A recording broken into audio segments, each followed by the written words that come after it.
maka waktu dipijat bisa menimbulkan lecet. Padahal kulit pada bayi kan sangat sensitif sekali.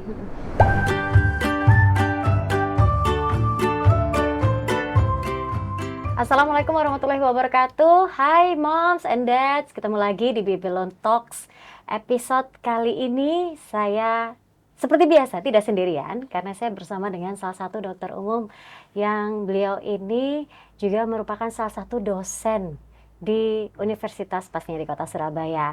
Beliau adalah Dr. Lili Sucipto. Betul dok? Betul. Selamat datang dok di podcast Babylon Talks. Sehat? Sehat. Puji Tuhan. Alhamdulillah, puji Tuhan. Baik dok, di episode kali ini Babylon Talks kita mau ngobrolin tentang pijat bayi dengan minyak telon ya. Nanti saya akan tanya-tanya tentang manfaatnya apa aja, terus aman apa enggak, dan pandangan medis menurut dokter Lili ya. Nah, kalau ngomongin soal keluarga yang sudah punya anak nih, kan banyak ya dok ya, bapak ibu, moms and dad yang mereka udah punya anak yang pastinya sudah nggak asing dengan yang namanya pijat untuk bayi, apalagi memijat untuk buah hati mereka gitu kan. Baik sebelum tidur ataupun di pagi hari. Biasanya sebelum mandi ya dipijat-pijat kan ya anak-anak bayi itu. Nah, untuk para new moms and dads yang mungkin saat ini masih belum familiar dengan yang namanya pijat bayi, kira-kira bisa cerita sedikit nggak sih dok? Menurut dokter sendiri nih, mungkin pernah nemu cerita lucu atau unik yang pernah dokter dengar dari orang tua yang baru belajar memijat bayinya. Nah, mengenai belajar memijat bayi, sebenarnya pengalaman saya sendiri. Oke. Saya pertama kali masih punya anak yang pertama agak bingung ya. Iya. Kadang rewel, nggak mau tidur. Betul. Kemudian kalau zaman dulu orang tua saya jadi neneknya bilang mungkin apa capek ya dalam bahasa Jawa. ya. Kemudian dipijat bayi. Nah, karena saya tinggal di kota, kalau dukun pijat bayi kan jarang ya, nggak betul. seperti di desa. Nah, kita coba-coba pijat, anaknya tambah nangis. Nah, jadi saya juga bingung, katanya capek itu dipijat enak, tapi anaknya kok tambah nangis. Ya, saya bingung, gitu sih. Ini benar apa salah mijitnya? Ya, Gitu ya dok ya. Betul sekali. Betul. Nah, itu dari pengalaman pribadi ya berarti ya, pernah merasakan yang namanya kebingungan gimana cara memijat bayi yang baik dan benar ya. Sampai akhirnya anaknya jadi tidur dok setelah dipijat. Setelah itu ya agak tenang sebentar, kemudian kita puk-puk lagi ya, akhirnya mau tidur ya. Memang pengalaman itu adalah guru terbaik ya dok ya. Iya, tapi pastinya dari situ dokter jadi tahu akhirnya cara mijat bayi yang benar gimana gitu ya dok ya. Nah, sebenarnya apa sih dok manfaat utama pijat bayi dari sisi medis nih? Sebenarnya pijat bayi itu memang bisa menenangkan bayi karena memberikan efek relaksasi. Di samping itu sentuhan dari orang tua, kalau dilakukan oleh orang tua maka kontak fisik yang sering, kemudian kadang kalau pijat itu dilakukan oleh orang tua sendiri, kemudian ada mungkin sambil nyanyi, sambil diajak ngobrol, mestinya rangsangan suara itu sangat bermanfaat untuk bayi. Bisa menenangkan bayi selain relaksasi pada bayinya. Selain relaksasi, menenangkan bayi bisa juga mempererat bonding dengan orang tua. Ya, bonding emosinya. Emosinya, oke. Jadi nggak hanya relaksasi aja, tapi juga ada efek lain yang lebih besar daripada relaksasi ya dok ya, yaitu bonding dengan orang tua ya. Bener nggak sih dok, pijat bayi ini bisa membantu bayi tidur lebih nyenyak dan pencernaannya lebih lancar? Prinsipnya karena terjadi relaksasi, apalagi kalau bayi itu sudah mulai ada aktivitas ya, berapa bulan kemudian kan belajar tengkurap, belajar miring-miring tuh mungkin bagi kita yang sudah bisa beraktivitas tuh sesuatu hal yang gampang, tapi bagi bayi yang mulai pertumbuhannya mulai ada aktivitas kan bisa capek ya, lelah otot-ototnya karena dia harus berusaha untuk miring, untuk tengkurap. Nah, tentu saja itu juga effort buat bayinya sehingga ototnya mungkin tegang, sehingga relaksasi akan tentu saja membantu si bayi bisa tidur dengan nyenyak. Kemudian karena bonding dengan orang tua tadi, efek emosionalnya yang terjadi adalah bayi merasa tenang. Karena Nyaman dia merasa ya. tenang, nyaman, bisa tidur dengan nyenyak gitu. Lalu untuk pencernaannya lebih lancar itu benar nggak dok? Pijat bayi katanya bisa membantu pencernaan bayi lebih lancar. Apakah betul itu? Untuk beberapa tempat lokasi pemijatan mungkin bisa membantu Mm-mm. memperbaiki proses pencernaan bayi. Iya, Oh, berarti memang ada titik-titik tertentu ya di iya, tubuh bayi yang bisa membantu memperlancar pencernaan ya dok betul, ya? iya. Oke. Nah, banyak orang tua ini yang berharap pijat pijat itu bisa membantu bayi jadi lebih cerdas dan cepet jalan. Ini nggak tahu mitos atau fakta nih. Nah, secara ilmiah sendiri ada hubungannya nggak sih dok? Kalau cerdas, kaitannya karena dengan pijat, Mm-mm. relaksasi, dia tidurnya nyenyak. Mm-mm. Pada saat tidur itu kan sel-sel akan terjadi perubahan. Jadi Mm-mm. kerusakan sel itu mudah diganti Mm. pada saat istirahat. Mm. Nah, sedangkan bayi itu kan memerlukan waktu cukup lama untuk tidur. Betul, Makin dia bayi, keperluan tidurnya cukup lama, nanti makin besar, makin dewasa, makin berkurang berkurang. kebutuhannya. Nah, kenapa? Karena disitulah proses pertumbuhan sel-sel yang rusak dan penggantian sel-sel. Nah, harapannya kalau tidurnya nyenyak, Mm. otomatis kan kesehatan selnya bagus, Mm. pertumbuhan organ, perkembangan organnya bagus, niscaya ya akan menimbulkan kemampuan kecerdasannya jadi lebih baik ya. Begitu. Oke. Apalagi kalau hubungan dengan orang tua baik, Mm-mm. anak lebih tenang. Nah, otomatis kecerdasan itu kan tidak hanya kecerdasan kepandaian Iya, ya, iya. emosionalnya kan jadi lebih nyaman Oh, buat ternyata bayi. memang relate ya dok ya, Iya, berhubungan sekali ya. Tidur yang berkualitas yang dimiliki bayi itu bisa membantu apa metabolisme pertumbuhannya. pertumbuhan dan perkembangan dari sel-sel dan termasuk untuk organ-organnya. Oh, Nah, oke. organ ya termasuk otak juga. Betul, baik. Oh, ternyata ada hubungannya. Nah, kalau ngomongin soal pijat bayi nih dok, pasti kan gak jauh-jauh dari yang namanya minyak telon. Minyak telon biasanya dipakai untuk pijat bayi ya.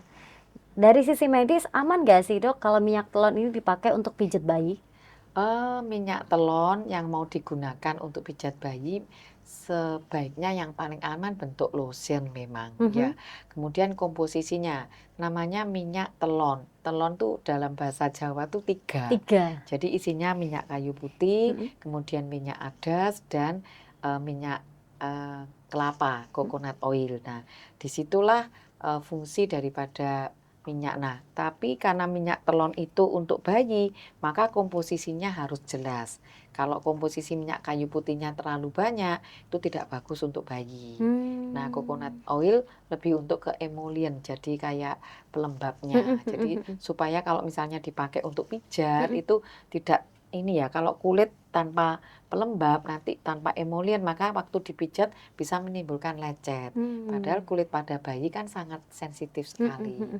Jadi kalau mau pakai minyak telon juga tidak masalah karena ada efek minyak adas untuk menghangatkan. Gitu, Oh, ya. berarti memang minyak telon ini didesain khusus agar kandungan minyak kayu putihnya tidak terlalu tinggi ya dok ya? Ya, Karena dikhususkan untuk bayi tadi betul. ya? Kalau minyak telon memang untuk bayi. Mhm, Kalau minyak mhm, kayu betul. putih untuk orang Ya, dewasa. Kalau minyak telon karena komposisi minyak kayu putihnya tidak terlalu tinggi. betul. Begitu. Oke. Kadang-kadang itu orang yang awam taunya minyak telon memang buat bayi, tapi nggak tahu kalau tetap ada kadar kandungan minyak kayu putih tapi tidak sebesar di minyak kayu putih untuk yang orang dewasa Betul, iya. gitu. Nah, untuk para orang tua yang lagi belajar memijat bayi nih dok, apakah ada bahan-bahan atau kandungan dari minyak telon yang harus diperhatikan, terutama kalau misalkan ada bayi yang punya kulit sensitif? Nah, kalau mengenai kulit sensitif, kembali lagi kadar minyak, kadar komposisinya Mm-mm, dari minyak kayu putih, mm-mm, di dalam minyak telonnya, minyak adas, dan minyak kelapanya itu komposisi benar harusnya aman. mm-mm, Masalahnya kalau memang sensitif, si anak punya bakat alergi, mm-mm. maka harus dicoba. Andaikan si anak alergi tidak tahan dengan minyak kelapa mungkin atau minyak kayu putih yang sering atau minyak adas yang paling kurang cocok kalau kadarnya tinggi di dalam minyak telon tersebut, maka sebaiknya tidak menggunakan minyak telon atau Oke, dibelikan lotion untuk apa pijat. massage ya Ya, untuk pijat betul, bayi ya. betul, ya. Dok, kira-kira punya tips nggak untuk para ayah atau ibu, moms and dad yang baru pertama kali mau coba pijat bayi biar mereka itu lebih percaya diri untuk memijat bayinya mereka sendiri? Kalau awal mungkin tergantung umur ya, Mm-mm. karena kan masih bayi sekali, misalnya baru lahir Mm. itu kita pijat, ya kita kekuatannya harus beda. Mm-mm. Yang penting ada tempat-tempat tertentu yang tidak boleh, seperti ubun-ubun, di mana ubun-ubun itu, Berarti ya, Dok. ya ubun-ubun itu kan kulit tengkorak, Mm. jadi tulang kepalanya bayi belum nutup, dan itu berbahaya. Mm-mm. Kemudian bagian tulang belakang, di mana tulang belakang mulai dari leher sampai ke tulang ekor itu tempat keluarnya saraf. Oke. Nah, sedangkan pada bayi itu kan sangat lunak ya. Mm-mm. Jadi kekuatannya belum. Kalau melakukan pemijatan dengan kekuatan yang terlalu besar, khawatirnya Mm-mm. itu akan merusak tulang-tulang itu dan bisa mengganggu sarafnya. Oke. Kemudian untuk tempat tertentu seperti perut, Mm-mm. nah perut ini kan hanya kulit dan lemak, Mm-mm. tidak ada penahan tulang dan sebagainya. Ya. Itu harus hati-hati. Oke. Nah, kalau yang tulang dada, ini kan ada tulang, Mm-mm. tulang dada ini kan melindungi paru-paru. Ya. Nah, kalau tulangnya seperti tadi, tulang belakang kan lunak. Mm-mm. Jadi kalau terlalu keras, nah bahaya akan terjadi retak, itu akan masuk ke dalam paru-paru, berbahaya. Kita tahu paru-paru kan sumber untuk masuk oksigen. Jadi Betul. harus diperhatikan kekuatannya ini pada umur berapa bayi itu dipijat, Ya. tempat-tempat yang aman, yang sebaiknya tidak boleh dilakukan pijat, jangan dilakukan gitu Oke. ya. Jadi tadi mana aja, Dok? Ubun-ubun, Ubun-ubun, tulang belakang tulang mulai dari belakang, leher mulai sampai dari leher. ke tulang ekor. Setelah itu Kemudian dada, dada. perut itu hati-hati. Itu tetap harus hati-hati ya, moms Ya, and dad, jangan betul. lupa dicatat ya. Ya. Atau kalau nggak dicatat, nanti bisa dilihat lagi podcast Babylon Talks-nya kita ya. Diulang-ulang dan di-share, jangan lupa. Biar lebih banyak orang tua yang tahu ya, Dok, ya, Paham, gimana betul. cara gimana cara memijat bayi yang baik dan benar ya, Dok, Iya. ya. Oke. Nah, Dok, pernah dengar soal mitos pijat bayi nggak? Mitos yang sering itu bayi umur berapa boleh dilakukan pijat. Kadang ada yang bilang bayi baru lahir tidak boleh dipijat. Asalkan bayi baru lahir pusarnya sudah lepas, boleh dilakukan pijat. Oh, Tidak masalah. tidak masalah Ya, ya. itu aman asal dengan yang cara Tadi. tepat dan aman tersebut. Oke. Kemudian apakah pijat bayi menyelesaikan semua masalah kesehatan? Itu yang tidak benar. Oh, itu Jadi, mitos. ya, Oke. karena yang betul ini adalah pendamping. Jadi pijat bayi itu hanya membantu saja, relaksasi dengan tenang. Harapannya kalau tidur nyenyak, bayi yang sakit ya otomatis bisa cepat sembuh. Betul. Jadi bukan menyembuhkan. Jadi hanya pendamping untuk pengobatan. Itu mitos-mitos atau fakta yang orang-orang harus tahu ya, Dok, Iya, ya. Makanya betul. Dokter Lili mengedukasi di sini. Nah, terakhir, Dok, punya pesan dan kesan nggak dari dokter untuk para orang tua yang ingin rutin melakukan pijat pada bayi di rumah? Pesan saya kalau mau pijat bayi, kalau memang orang tuanya belum bisa dengan bagus, mungkin bisa belajar. Dan andaikan mau memakai tenaga jasa tukang pijat yang bisa untuk bayi, harus milih yang untuk bayi, jangan tukang pijat sembarang. Kemudian kalau misal memakai jasa, hendaknya tetap si bayi didampingi. Tetap harus didampingi orang tua ya? Iya, karena ditungguin, kemudian karena tetap kita perlu kedekatannya. Nanti kan harapannya dengan memijat itu kan ada kontak fisik ya. Kalau mom and dad-nya yang memijat, itu kan kontak fisiknya orang tua. Nah, tapi kalau jasanya masa kontak fisiknya dengan jasa pijatnya itu kan, Betul. nah tetap orang tua mendampingi.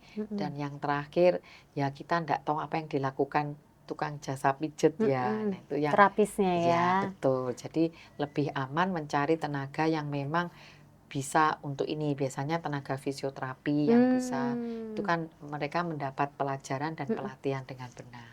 Itu sih tips saya. Oke, terima kasih Dokter Lili untuk tipsnya. Jangan lupa moms and dads ya, di Babylon Talks episode kali ini, tips-tips dari Dokter Lili tadi silakan dicatat atau diingat-ingat. Kalau misalkan lupa nanti boleh untuk lihat lagi ya Babylon Talks episode kali ini, dan jangan lupa di-share, lalu di-like ya, di-subscribe ya, dan bagikan ke seluruh keluarga, sahabat, teman, teman kerja, rekanan kantor dan lain sebagainya agar edukasi ini bisa lebih bermanfaat untuk banyak orang. Kalau begitu saya Yuri Sabrina pamit, Dokter Lili juga pamit. Terima kasih Terima kasih. dokter. Sampai ketemu lagi di Babylon Talks episode selanjutnya. Kita berdua pamit. Wassalamualaikum warahmatullahi wabarakatuh. Dadah.